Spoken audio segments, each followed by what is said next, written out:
উসমান হাদিকে নিয়ে আনিসুর রহমান আশরাফি হুজুর এটা কি বললেন, আসেন আমরা সবাই একটু শুনে।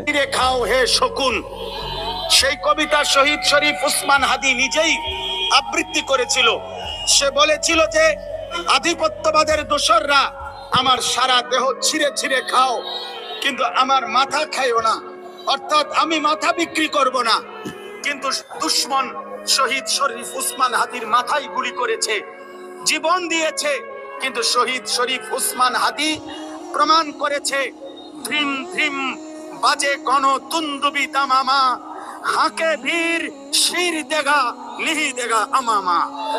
অতএব আজকে ইনশাআল্লাহ এই জমিনে আমরাও আল্লাহর কসম করে বলি, 18 কোটি জনগণের পবিত্র শিরায় 1 ফোঁটা রক্ত থাকতে আমার মাতৃভূমির 1 ইঞ্চি জমিন ভারতের বেঈমান তোরা নিতে পারবি না।